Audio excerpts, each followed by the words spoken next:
Hello everyone, welcome back to the Harsh DSC classes. ఈరోజు మనం ఈ వీడియోలో వచ్చేసి మ్యాథ్స్కి సంబంధించినటువంటి ప్రాబ్లమ్స్ అయితే ఎక్స్ప్లెయిన్ చేసుకుందాము. ఆల్రెడీ మనకు టెట్కి వచ్చేసి సమయం అనేది చాలా తక్కువగా ఉంది కాబట్టి ఎవరైతే ఎగ్జామ్కి ఆల్రెడీ ప్రిపేర్ అయి ఉంటారో వాళ్ళందరూ ప్రాక్టీస్ చేసుకోవడానికి మన ఛానల్లో వచ్చేసి ప్రతిరోజు కూడా మోడల్ పేపర్స్ అలాగే ప్రాక్టీస్ బిట్స్ అయితే చేయడం జరుగుతుంది. కాబట్టి ఏ సబ్జెక్ట్కి సంబంధించి మీరు ప్రాక్టీస్ అవ్వాలనుకున్నా కూడా ప్రతి ఒక్కటి కూడా ప్రాక్టీస్ చేసుకోవచ్చు.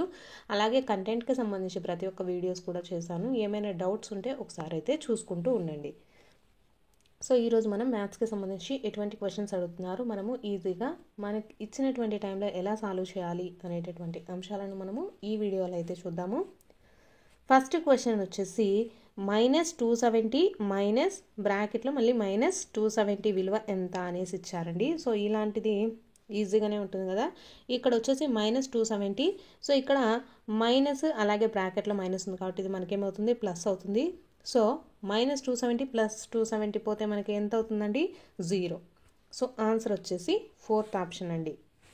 నెక్స్ట్ సెకండ్ క్వశ్చన్ చూద్దాము. అన్ని సరి సంఖ్యలు దీనితో నిశేషంగా భాగించబడును అనేసి ఇచ్చారండి. సో మనకు ఇది తెలిసిందే కదా, మనకు 2తో వచ్చేసి సరి సంఖ్యలు అన్నీ కూడా నిశేషంగా భాగించబడతాయండి. So option 1 is the right answer. Next question చూద్దాము. అన్ని క్వశ్చన్స్ వచ్చేసి ఈజీగా ఉండవండి, ఒక 2-3 క్వశ్చన్స్ వరకు వచ్చేసి మనకు ఈజీగానే ఇస్తారు. నెక్స్ట్ వచ్చేసి 2 సంఖ్యల గసాబా వచ్చేసి మనకు 36 ఇచ్చారు, అలాగే కసాగు వచ్చేసి 3240 ఇచ్చారు. అయితే ఆ 2 సంఖ్యలలో ఒకటి వచ్చేసి 324 అంట, అయితే రెండవ సంఖ్య ఎంత అని ఇచ్చారు. ఇక్కడ మనం చూసుకున్నట్లయితే 2 సంఖ్యల గసాబా ఎంత ఇచ్చారండి, 36, కసాగు ఇచ్చారు. అయితే ఆ 2 సంఖ్యలలో ఒక సంఖ్యని ఇచ్చారు, ఇంకొక సంఖ్య ఎంత అనేసి అడుగుతున్నారు. దీంట్లో మనకు ఇలాంటి క్వశ్చన్స్ వచ్చేసి గసాబా ఇంటూ కసాగు ఎంత ఇచ్చారు, 3240 ఈక్వల్ టు ఒక సంఖ్య ఎంత 324 ఇంటూ రెండవ సంఖ్యను ఎక్స్ అనుకోండి. ఇక్కడ 324 పదులు వచ్చేసి 3240. సో ఇక్కడ 336 ఇంటూ 10 ఎంత అవుతుంది, 360 ఈక్వల్ టు ఎక్స్. సో మనకు రెండో సంఖ్య ఎంత అండి, 360. ఇక్కడ చూస్తారు కదా, 2 సంఖ్యల గసాబా కసాగు ఇచ్చేసి ఒక సంఖ్యని ఇచ్చి రెండో సంఖ్యను కనుగొనమంటే కసాగు అలాగే గసాబా మల్టిప్లై చేసుకొని ఈక్వల్ టు ఆ 2 సంఖ్యలకి మనం మల్టిప్లై చేయాల్సి ఉంటుందన్నమాట. సో ఇలా క్యాన్సిలేషన్ చేసుకుంటే మనకు ఎక్స్ వాల్యూ అంటే రెండవ సంఖ్య అనేది తెలుస్తుంది. సో ఆప్షన్ 3 వచ్చేసి రైట్ ఆన్సర్ అండి. నెక్స్ట్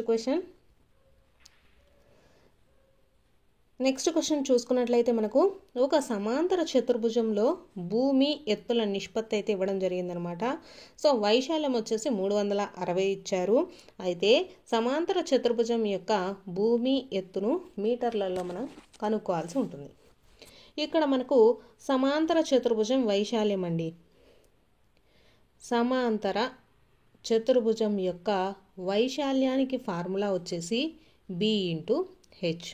ఇక్కడ మనకు వైశాల్యం ఎంత ఇచ్చారు, 360 ఇచ్చారండి. సో హైట్ ఎంత ఇచ్చారు, 5. ఇక్కడ మనకు నిష్పత్తుల్లో ఇచ్చారు కాబట్టి దీన్ని 5x అనుకుందాము. అలాగే హైట్ వచ్చేసి 2x అనుకుందామండి. సో ఇక్కడ చూసుకున్నట్లయితే మనకు 360 ఈక్వల్ టు ఇక్కడ 5 × 2 ఎంత అవుతుందండి, 10x² అవుతుంది. సో ఈ జీరోకు క్యాన్సిల్ చేద్దాం. సో ఇక్కడ మనకు చూసుకున్నట్లయితే x² ఈక్వల్ టు ఎంత అవుతుందండి, 36. x² ఈక్వల్ టు 36 అవుతుంది. సో మనకు x అనేది ఎంత అవుతుందండి, 6 అవుతుంది. ఈ 6 వాల్యూని మనము ఇక్కడ భూమిలో అలాగే ఎత్తులో మనము సబ్స్టిట్యూట్ చేస్తే మనకు ఆన్సర్ అయితే వస్తుందండి. భూమి ఎంత అండి, 5x.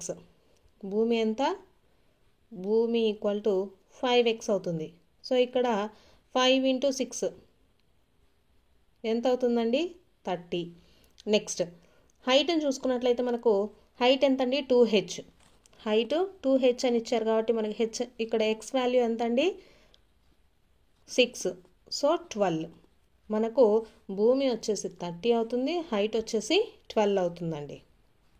ఇక్కడ చూసుకున్నట్లయితే ఇక్కడ ఏం లేదండి, మనకు సమాంతర చతుర్భుజం వైశాల్యం తెలిసినట్లయితే సమాంతర చతుర్భుజం వైశాల్యం యొక్క ఫార్ములా వచ్చేసి భూమి ఇంటూ హెచ్, భూమి ఇంటూ ఎత్తు అండి.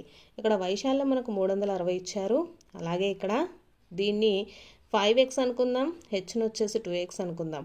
మనం ఇలా x వాల్యూని ఫైండ్ అవుట్ చేసుకోవాలండి. x ఈక్వల్ ఎంత అవుతుంది మనకు 6 అనేది వస్తుంది. సో ఇక్కడ ఈ 5xలో అలాగే 2xలో మనకు x అనేది సబ్స్టిట్యూట్ చేస్తే మనకు భూమి అలాగే ఎత్తు అనేది వస్తుంది. So option 2 is the right answer అండి.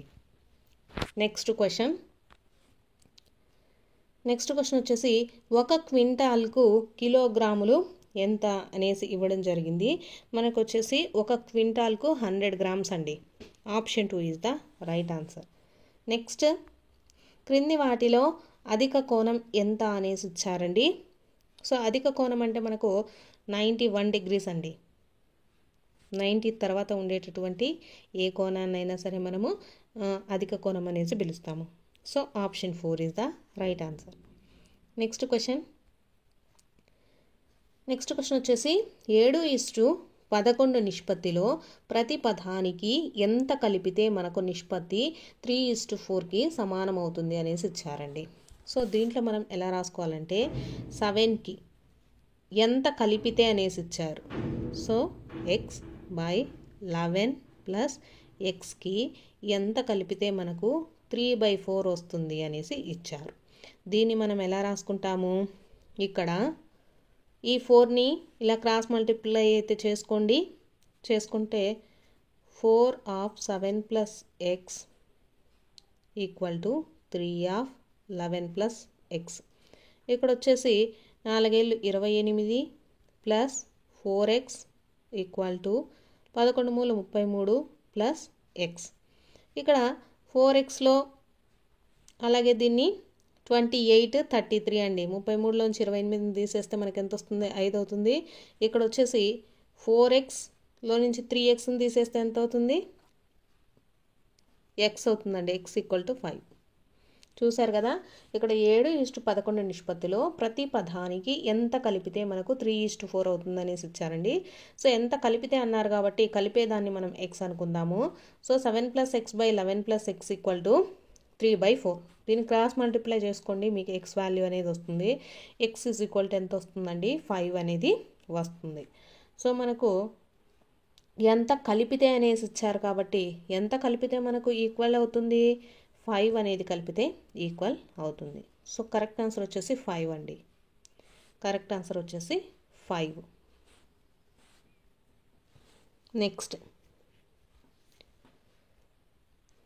నెక్స్ట్ క్వశ్చన్ వచ్చేసి 3⁻⁻4ను క్రింది వాటిలో ఏ సంఖ్యతో గుణిస్తే మనకు లబ్ధం అనేది 729 అవుతుంది అనేసి ఇచ్చారండి. సో ఇక్కడ చూసుకున్నట్లయితే మనకు 3/10 అండి. 3/10తో అంటే 3ని 10 టైమ్స్ మనం గుణిస్తే మనకు ఇక్కడ వాల్యూ అనేది అవుతుందండి, 729 అనేది వస్తుంది.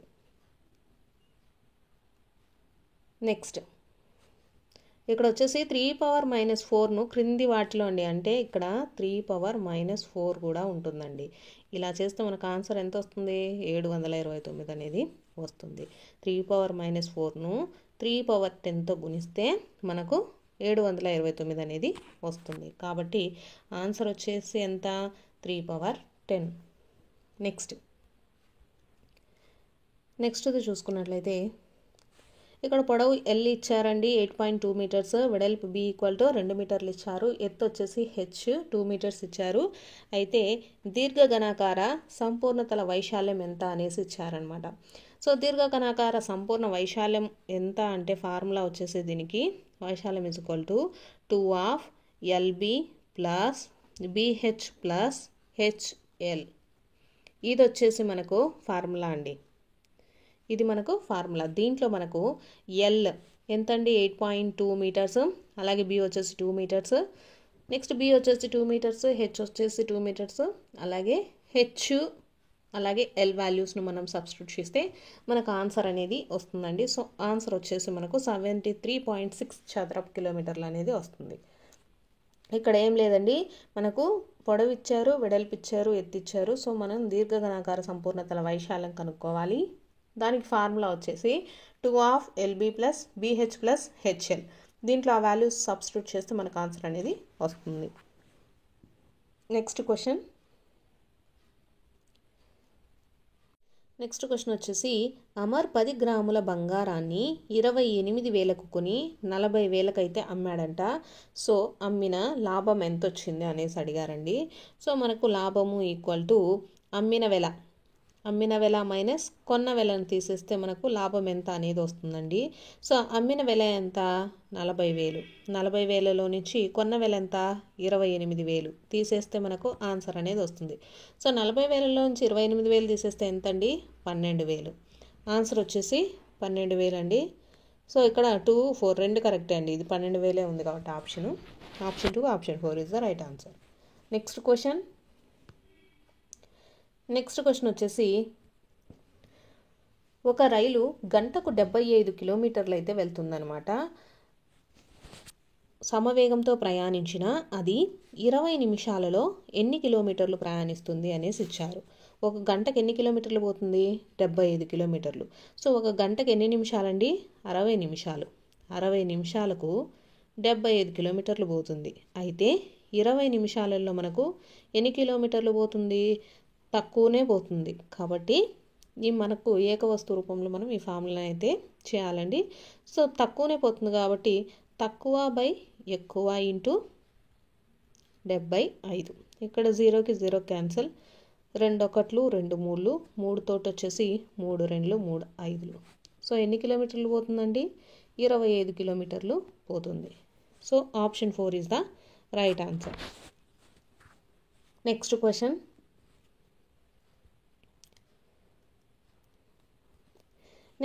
వచ్చేసి క్యూ పుస్తకాలు కొన్నవేలు వచ్చేసి 25 క్యూ అయినా ఒక్కొక్క పుస్తకం ధర ఎంత అనేసి అడిగారండి.